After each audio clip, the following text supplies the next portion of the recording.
Hello, I'm Stephanie Ruff. And I'm Aviva Nebeski.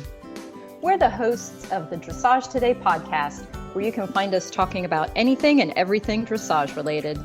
Our conversations span the world of dressage, from leading riders to local level dressage heroes. We're talking training advice, showing tips, and sharing stories to inspire your own dressage journey. So tune in, then tack up.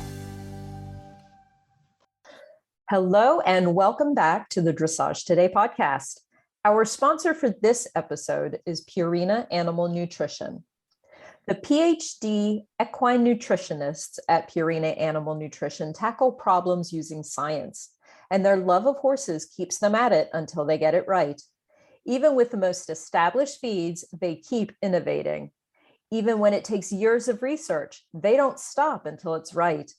They are dedicated to the scientific method, but it can't capture the feeling of seeing a horse reach their full potential. It takes science and love to help your horses live their best life. Put their research to the test at horseinnovation.com. Now, if you've ever thought about entering a virtual show, or you want some tips and tricks for participating in one, you will definitely want to listen to our interview today with Aryelle Stafford of Better Dressage Scores. But before that, if you recall from last month's podcast, we talked some about how to stay motivated through the cold winter months. And we put that question to you and out on social media, and we got some great responses. So what are some of the ones that you particularly liked, Aviva? Well, one of my favorites was the responder who said that once you go and spend all that money on the expensive winter gear, you need to use it. Right. And I actually love that, because I bought a pair of very expensive fur-lined boots, and one day it was too warm to wear them, and I was disappointed because I need to use them. The guilt. Oh, the guilt. Oh, the guilt. Oh, the guilt. Exactly. So that's a funny one. I like that. I think one of the ones that spoke to me the most was the listener who said keeping regular lessons scheduled so that she always had something to work towards. Yeah. And that one really resonated for me. Well, and I think you mentioned that too the last time, right? You know, you continue to do lessons for yourself through the winter that forces you to go out there. Did I say that? That's good then. Okay, maybe you didn't. I don't know. Maybe you didn't. We'll have to go back and listen to the podcast. Well, good for me if I said that, because that's a really good motivator. It is, but there is nothing like being held personally responsible. Exactly. How about you? What resonated for you with our answers? Well, I remember seeing one person agreed with me and said, go to Florida. Yeah, a lot of people said go to Florida or have a heated indoor arena. Or have a heated indoor arena. Yes. Some people are fortunate in that it's not as big as a task as it is for others. But you know, some of the ones that also were kind of humorous was, you know, just knowing that spring and summer are coming, and it's not, you know, winter will not last forever. And I think wine was an answer. Wine was a good answer. Yeah, yes. I can get behind wine. And but a lot of people also just said, you know, well, some that take care of their own horses at home, they have to go take care of them anyway. So, you know, you're out there, you're doing stuff, you may as well yeah. Ride. But, you know, and the ones that just enjoy, they look forward to seeing their horse. So they want to see their horse. They want to spend time with their horse. Yeah. So despite whether or not it's cold or whatnot. So lots and lots of good tips and feedback. And there are a lot of people out there that struggle to get through the winter too, but it will end. It will. Eventually. That's right. We're in it was 65 on Thursday here, almost 70, and then we got 50-mile-an-hour winds, and it's now down below freezing. Yeah, that's tough. That really is not a whole lot of fun. But we keep slogging through. That's right. What we do. That is what we do.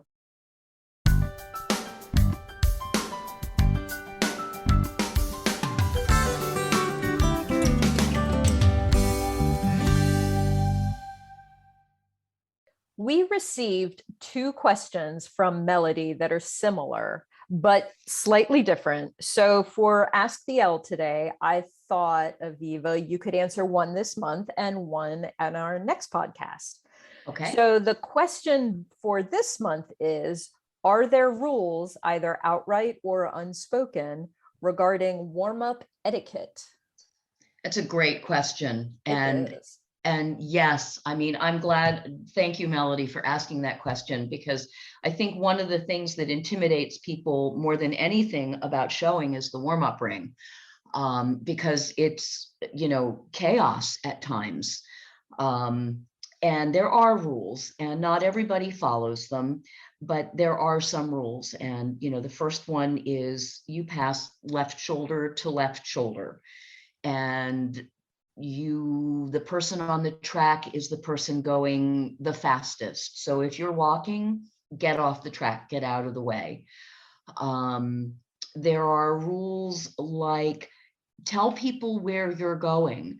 So if you're about to warm up your extension across the diagonal, look up, see where people are, figure out where you have a clear path, and yell, diagonal, or circling, or whatever it is that you're going to do, because everybody is nervous and everybody is focused on their own horse and their own ride.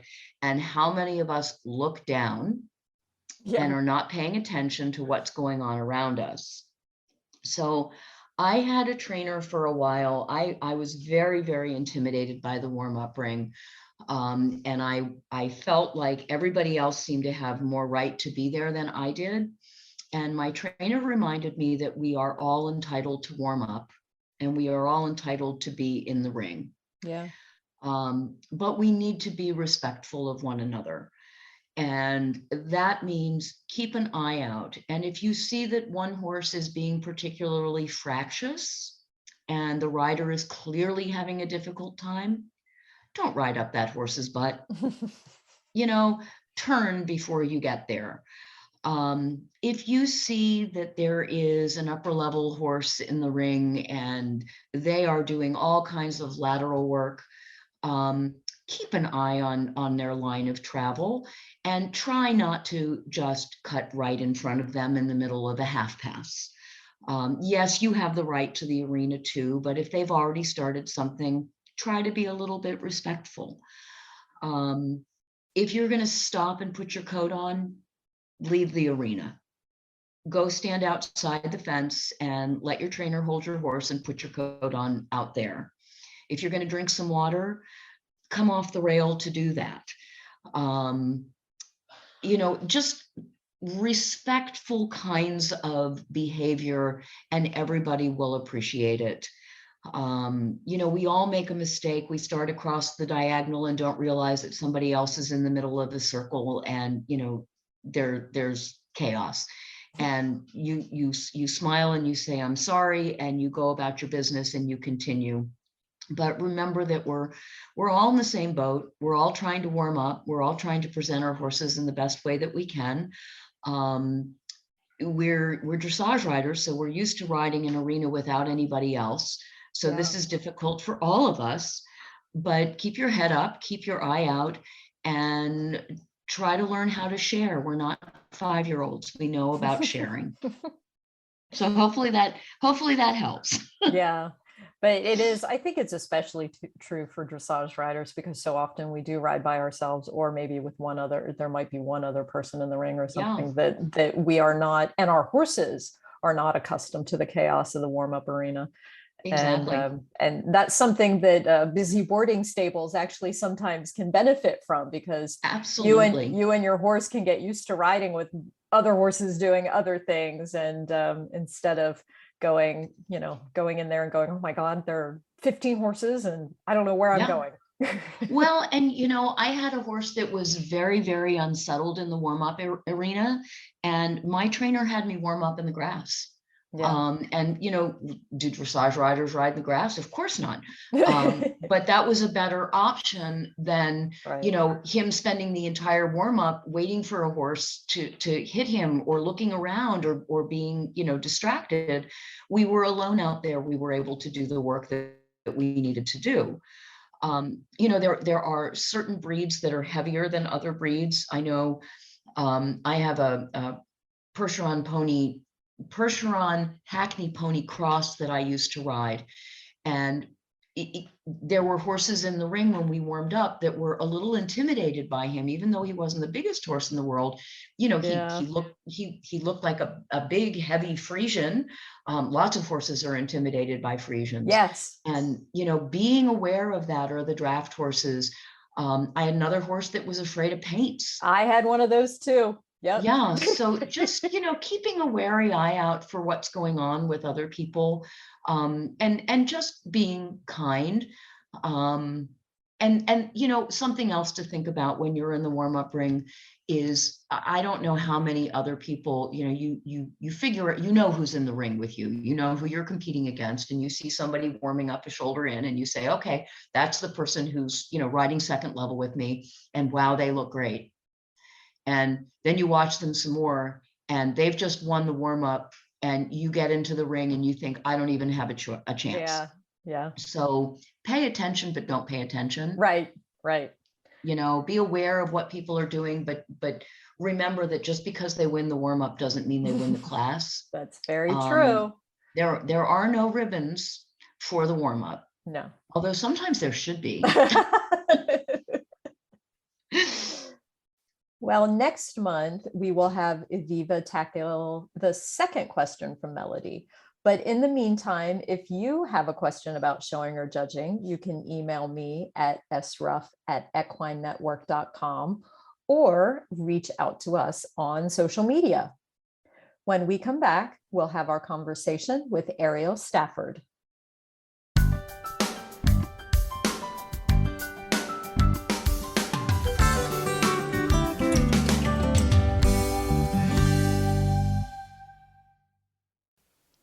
Aryelle Stafford, along with her off-track thoroughbred Reef, is an eventer with a strong appreciation for dressage. After years of making ends meet to pay her show bills, she wanted to create a more accessible and financially attainable way for people to show. In 2017, she started Better Dressage Scores to accomplish just that. She has enjoyed meeting riders from all over the world competing on this platform, and is incredibly lucky to have a top-notch team of judges on her side. She hopes that if you've never tried virtual shows, or if you have but didn't have a good experience, that you will give her a try. Living in Louisiana, even though COVID and life circumstances have put a grinding halt to her live competitions, Better Dressage Scores continues to be her monthly fix of show life. Thanks so much, Aryelle, for joining us today and taking some time out to talk with us. Oh, I'm so excited to talk with you guys too. Thanks for having me. Yeah, it is our pleasure. And the first thing that we want to know is how on earth, because you started your virtual show site prior to COVID. So this was, which there was a world before COVID. It's hard to remember, but so what in the world made you want to come up with this and do this sort of thing to begin with? How'd you get the idea? Yeah, it's so funny. Everybody kind of always assumes that it's because of COVID, but this started in 2017. Right. And it was basically because I've always been struggling to afford horse shows. And as an eventer, I know that my dressage score is basically everything. Yeah. And even if I wanted to go to live, just dressage only horse shows, that racks up the bills too. So I can't say that it took a while to come up with. I saw a couple Instagrams and websites where you can send in a picture and judge your EQ. And I thought, well, why not send in a video? An arena is not hard to set up. I mean, A lot of times we video ourselves just to watch ourselves. Why can't a judge watch us and score us? And to be honest, I was like, oh, I don't know if any judges are going to, hop on this idea. It's a new concept at that point. And so I just started emailing a bunch of judges of like, hey, I have this idea. do you think it would be viable? What are your thoughts on it? And so many people were excited. And I was like, okay, well, maybe I have something good to go on here. And so I just rolled with it. There you And go. it's taken off like great guns. Yeah. And it was great even before COVID. Obviously, COVID strengthened it a lot. But actually, you know, Aviva, when you came on board, you're one of the original judges.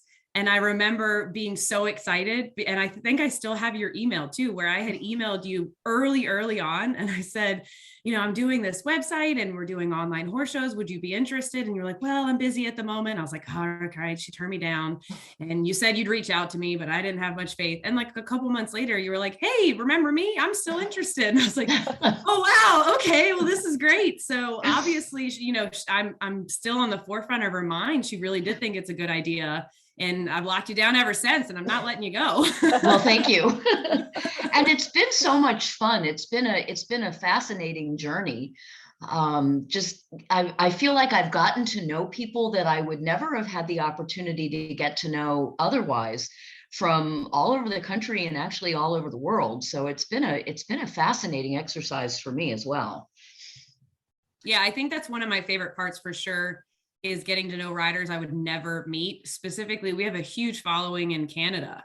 Really? And huge. And I have friends in Canada now. And a lot of them are like, if you're ever here, you know, come see me. And same thing with the judges. I feel so close with a lot of the judges, and they're like, oh my gosh, please come visit me. And they're all the way up. No, like I just would never meet them normally, especially so South Louisiana that I am. Right. It's hard to get to those places. And I totally feel like I have equestrian friends all over the country and in Canada. It's crazy.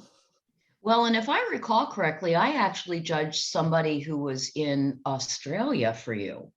Yeah, I think Australia, we've had New Zealand. We've had a couple, I think, Italian riders before. Just basically, if they can speak English, they've emailed me. This was during COVID, especially. They emailed me and said, is it okay if we enter a USA test? I was like, go for it. Have fun. Why not? I mean, sounds great to me. And so we've had riders from really all over the world.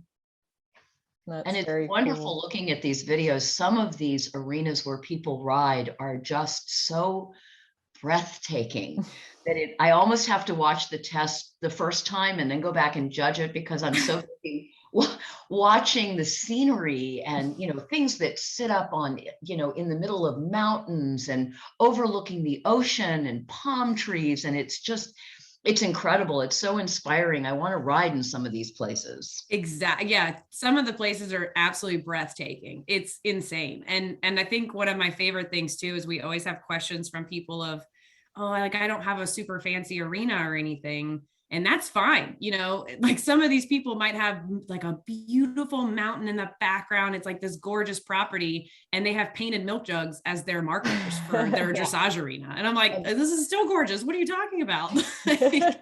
And then there's that one person that we know, who we're not going to mention and embarrass her, Erin, who shows in the middle of snowstorms with 3 feet of snow on the ground. She is the bravest rider. She is my Canadian friend now, and she will have so much snow out, and she will dress to the nines. She always has it decked out, like real live showing. She'll take a picture and everything. Her horse is gorgeous. It's just, I mean, she just braves everything to make sure that she rides every month. It's awesome. That's great. Good for her. I know, she puts me to shame. I'm like, oh man, it like barely sprinkled today, and I didn't want to ride.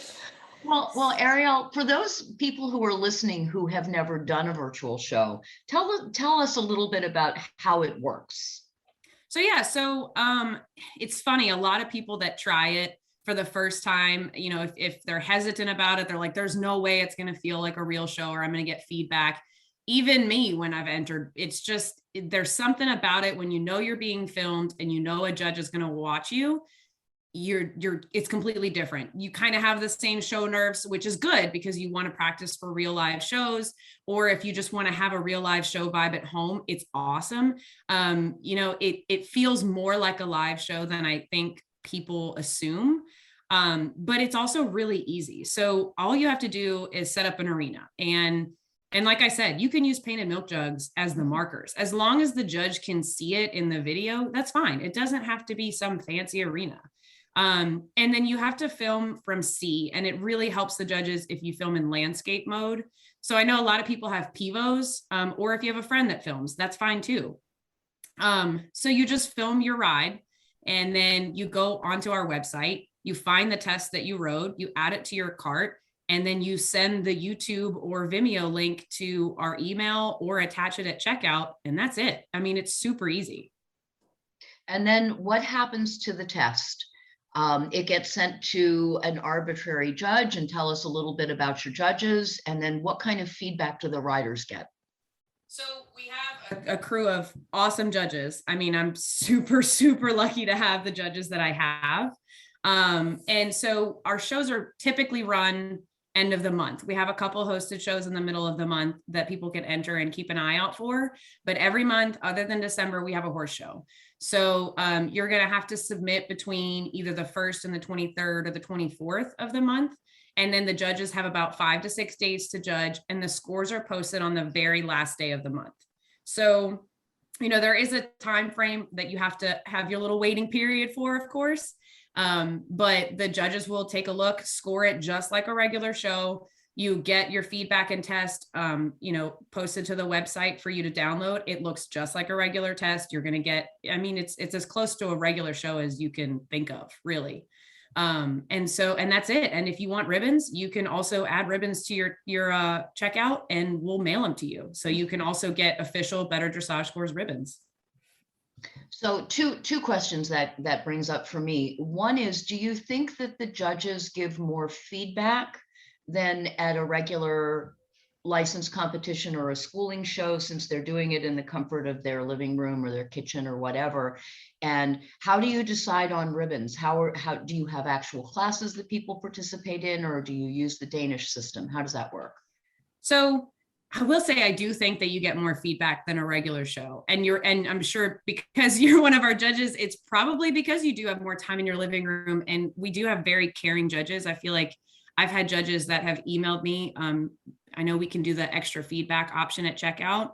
And so when riders don't click it, I've had judges email me and say, look, I know they didn't pay for it, but I think I could help them with this one little thing. Is that okay? Of course, you know, and so you do get a little bit more feedback sometimes than you would at a regular show. And it's also nice to be able to, you can see what judges are coming up for each month, ride with that judge, and then a couple months later, work on what they noted and watch your improvement, which is nice. And you don't have to wait forever to be able to be in front of that judge again. Mm-hmm. And I'm sorry, what was the second question? How do people get ribbons? How do you decide on ribbons and placings? So for ribbons and placings, we do more of a compete against yourself format. And the reason for that is because we basically allow any test under the sun to be available to riders. I can't guarantee that if you enter USDF Intro A, that someone else is going to enter that same month and do that test. So, you know, you'd get an automatic first place if nobody enters. And if we did that for every show, I feel like it's a little bit tougher to see your improvement, but in this case, you compete against yourself. So depending on your score, so a 70 and above is first place, 65 to 70 is, or 69.9 is second place, and so on and so forth. So it's really more about your own score. Now, when we do a hosted show, if a club, we've had pony clubs and barns and different organizations that want to host a show with us. And they choose specific tests that they want their riders to enter. So that narrows the pool of options for riders to enter in. And then in that case, they can choose to do the compete against yourself, but a lot of them do the typical show, you know, compete against others format. So those are the ones, if people want to compete against other riders, then enter the hosted shows. Otherwise, the end of the month, they're going to be compete against yourself. Okay, cool. And do you have year-end awards too? Yes, we do. So the top 3 riders, you do have to sign up to be a Better Dressage Scores member. And then the top 3 riders from that will get a saddle pad and a big, big fancy ribbon and prizes from some of our sponsors, and a free entry for the following year for Better Dressage Scores. And then the top 10 total get a free entry for Better Dressage Scores. Nice. Yeah. Swag is good. We like We that. always love prizes. Yes, we do. Big ribbons. Those are I- like always yeah, fun. the big ribbons are awesome. You know, you wouldn't think so much would go into that, but it's like, yes, I want a big ribbon. And Big it's ribbon, giant. absolutely. It's I love it. I made sure to pick like one of the prettiest ribbons I could order. So I know that when this first started, there was some controversy with USDF and USEF about doing these virtual shows because there was no way to follow up on whether people were meeting all of the rules of a show and TAC issues and stuff like that. How do you handle that? So since we're competing against ourselves, we have a little bit more leeway on that. I've had riders that ask if they can submit tests bareback because they just want to do it for fun. Or they say, I know that this bit is not legal normally, or I'm not supposed to in a live show, but can I submit this because it works better? You know, sometimes it's like a fly mask there. I know there's one lady whose horse just has really big eye sensitivity. And she's asked if she can have her horse wear a fly mask for her horse's safety. And again, because it's compete against yourself, that's perfectly fine. I let the judges know, make sure it's okay with them. You know, it's really what the rider wants. It is a little bit tougher when we have shows where riders compete against others. There's a lot more strict rules, but in all honesty, you know, we do go by the honesty is the best policy, and people do adhere to it a lot. Good. So why do you think the virtual shows are so popular? You know, it was popular before COVID. Obviously, it went up big time because people were missing out on horse shows. Yeah. But I think a lot of it is that it does feel like like pretty close to a real show. And it's a lot of fun. I mean, there's a lot of groups of barns and riders that get together and they have their filming day. So it's kind of like a show as well. You know, you watch your other barn mates compete against you and watch their test and all that kind of stuff. It's a lot of fun and it's easy and it's so much cheaper and you don't have to haul. And there's so many benefits to it. You don't have to get up at 4:00 in the morning to get your horse on the trailer. Exactly. Oh my, it's so convenient. And you have these judges that you would probably never be able to be in front of before. So I think that's another huge perk of, I mean, I know for me in my area, a lot of times around the same judges over and over and over, and you can branch out this way, which is just awesome. Yeah. One of the things that's really struck me with some of them is, you know, you say honesty is the best policy. And I think people really are very upfront about things. There have been a number of tests that I've judged where the person comes down center line and it's just bad. You know, they halt and they back up and they spin and they do all of this stuff and they just keep riding as if it's a show.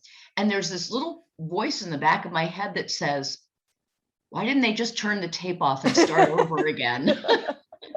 You know, I say the same thing. And there are so many people that have entered and then they email me and they're like, oh, you know, I filmed, but it's really bad. I'm embarrassed. And I tell them all the time, no, send it in. Sometimes your worst rides is where you learn the most. Yep. And they're like, oh, is the judge going to hate me? I said, no, that's what they're here for. I mean, it happens. It's not like the judges have never had a bad ride in their life. It happens.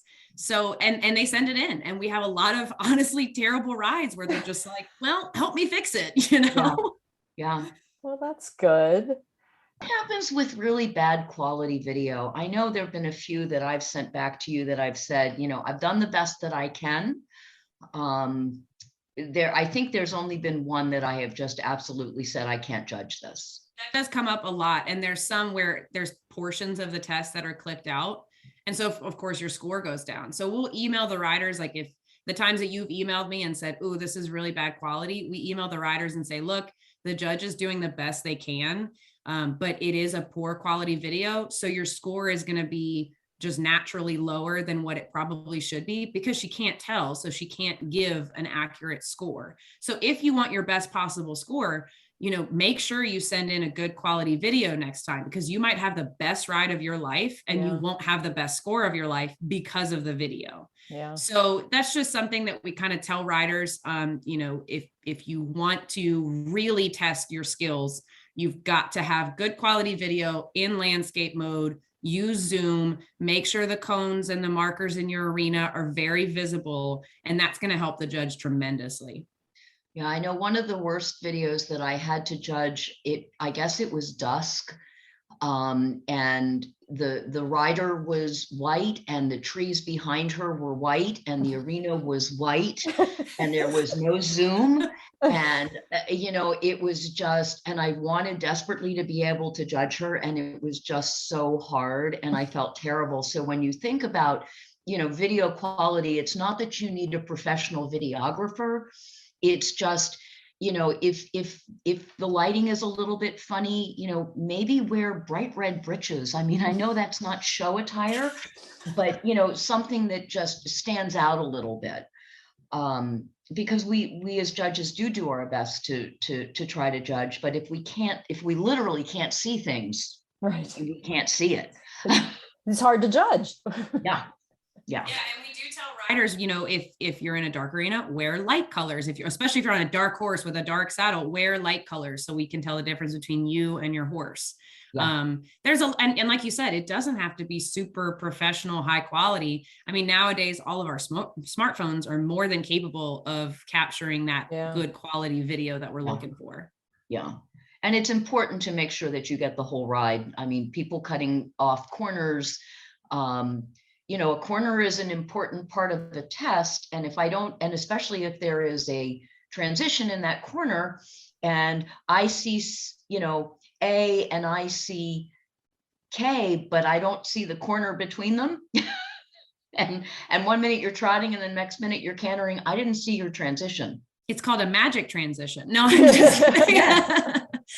No, it's exactly right. And so we've told riders, you got a 0 on this. It might have been an 8 and you got a 0 because it's just cut out from your video. And really not a single rider to date has tried to, call me out and say, that's not fair. Or they just get it. And they're like, nope, that's great. She gave me feedback on the whole rest of my video. I knew this going in, but I wanted to submit anyways, because I need feedback. Sometimes it's just a timely thing where they're like, oh, I have a show coming up and I just needed any feedback I possibly could beforehand. It's on me that I missed that corner, but I appreciate it. We've just never had a rider that complains about anything like that because they completely get it. Yeah. That's really nice. So you've given us some good tips. What other tips do you have to help people enter, and do the best job that they can? If they have questions beforehand, if they're confused on anything, is to reach out, to email me, because I always try to let people know this is not some big company corporation type thing. It's me and it's my judges and we're super friendly and nice, I promise. And I think that makes a big difference. Once I have riders email me and they see that if they're having issues, I've given them a phone call before and walk them through it and help them upload videos. And we have a lot of information on how to upload videos and all that kind of stuff, just to not be afraid to reach out and ask questions. Because it would be a real shame if some of the riders that said, oh no, I had bell boots on in this video, I guess I can't submit. If they hadn't reached out and knew that it's okay, you're competing against yourself, you made a mistake this time, but it's the last day and you want to submit, email me, check with me, it's going to be okay. We'll make it work.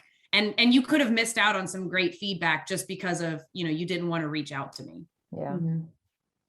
Do your riders have the option of selecting a specific judge, or are you clear with which judges are judging which months? Because you've got some pretty, and I'm not talking about me here, well, you've got some pretty fancy judges. I mean, you've got some best judges. I'm not kidding when I say that I am floored every day about the group of judges that I have. I don't understand it, but I'm not going to question it. And I'm going to hold on tight to you guys. But we have some world-class judges. It's insane. Yeah. And so you can't choose, you can't enter 1 month and say, oh, I want this specific judge. It's labeled on the enter a show page what judge is going to be that month. And we have to schedule these out because, of course, as judges, you guys have other shows, whether it's virtual or live, that you need to work on. Maybe you have a clinic, maybe you have lessons. So we actually schedule out the judges for the entire year in January. And so we know what judges are coming up and who's doing what month.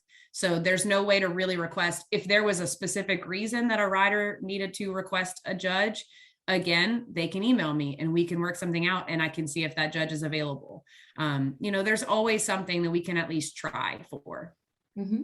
And you do all of the tests, pretty much anything that anybody would want to do. You do the USDF tests, you do FEI tests, eventing tests, Western dressage, gated. Yeah, we do. And we do Canadian dressage, Canadian eventing. Our hosted show this month has Pre-Caprilli. We've had like I said, bareback everything.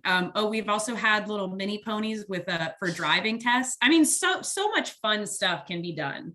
And I think that's also a great part of virtual showing, that if you have a very specific niche or test that you want to do that isn't listed on the website, again, reach out, because I'm not kidding, with the judges that we have, they've judged everything before. And so I can just email them and say, hey, has anybody done this test before? Is anybody comfortable with it? And I promise you, like 5 hands are going to raise. So we can make it happen. I can make that test happen for you. Just because it's not listed on the website, don't think that, you can't enter. What's the funniest or the most surprising video you think you've ever gotten? I think it was the mini horse driving. I just watched that one on loop. I thought it was the cutest thing in the whole world. And I didn't get that one. I don't think you did. It was so fun. She emailed me and she said, it's not a driving test. Can I just do, I think it was intro A, USDF intro A, just for fun. I was like, go for it. That sounds amazing. And it was just this little mini horse prancing his way around. I thought it was just hilarious. I watched it so many times. Oh, that's great. And you commented about some of the backgrounds and that sort of thing, and you talked a little bit about where else people have shown from, but were there anyone, well, the snow obviously stood out in your mind, but were there any other like scenic views or scenery things that really stood out to you? I think the mountainside views are the ones that get me the most, mostly because here in Louisiana, it's just flat land. Like I just don't see mountains very often. So even in a video, it's amazing to me. But we've had some where just the arena itself is gorgeous. Yeah. We've had some, we have a rider in North Carolina that rides with us often. And she has her chickens that run across the field as she's riding sometimes, which cracks me up. So, and I think that's one of the ones that gets me too, is sometimes the funny moments that happen and people submit anyways. It's just hilarious. And the chicken didn't phase her ride at all. I mean, it just ran across during the video and I judged that one. I remember that. It's great. And it's the mountainside. It's the different types of arenas, the snow. I also love to watch riders when you can tell that it rained hard and they were like, screw it, I'm going to do it anyways. And they ride and there's just mud going everywhere. And I think it puts me to shame. Like I said, if it sprinkles outside, I'm like, well, I guess I can't ride for a month, but it's really cool to see how dedicated people are, even for online showing. Yeah. Yeah, that's great. So where can people go to learn more about your shows? They can go to the website, which is betterdressagescores.com. They can go to our Facebook page, and they can also email me, which is info@betterdressagescores.com. Like I said, it's just me. I'm happy to talk. My first email that I always send out to people is, even if you don't have a question and you just want to make a new horse friend, I'm here. Great. Well, and full disclosure here, I have to say that when I first started judging for Aryelle, we really hit it off. And she actually arranged for me to come down to Louisiana and judge for her GMO. And I got to meet her live and in person, and it was just a wonderful opportunity. And how else would I have met her? Yeah, this is just a really cool way of getting to know new people as a judge, to get to know new people from all over the country and to watch people improve and to feel like I'm just a little bit of a part of their progress. So it's a great platform. It's wonderful for people. I think it's a wonderful opportunity for learning. And Aryelle's just really easy and relaxed and wonderful to work with. And it has been a pleasure talking with you and learning more about it, and just hearing some of the stories of all those people out there. And I would encourage everyone to if they if they have showing ambition, or even if they just want to kind of have a good time and go for a big, fancy, pretty ribbon Big fancy ribbons. to give it a try. Absolutely. And Even saddle if it's pads. Don't underestimate the saddle pads. You know, Aviva and saddle pads. you have an obsession with saddle pads for sure. Yes. Yeah, I think it's a great place to meet people, to practice for live shows, to have your first show ever, which we've had a ton of those. And also if you're trying to move up in levels, it's a great place to start. So, and again, if they just want to make friends with a new horse person, I'm here for it.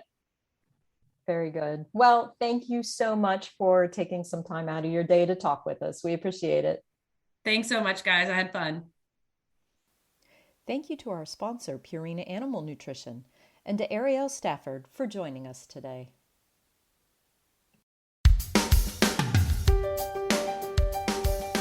Thanks for listening to the Dressage Today podcast. If you've missed any episodes or to subscribe, go to Apple Podcasts, SoundCloud, Stitcher, or wherever you get your podcasts. While you're there, please rate and review the show. Learn more and read in-depth training articles at dressagetoday.com, or you can visit our subscription video site, ondemand.dressagetoday.com. Be sure to give us a follow on Facebook, Instagram, Twitter, and Pinterest. Happy riding, and we'll see you at X. The Dressage Today podcast is a production of the Equine Podcast Network, an entity of Equine Network, LLC.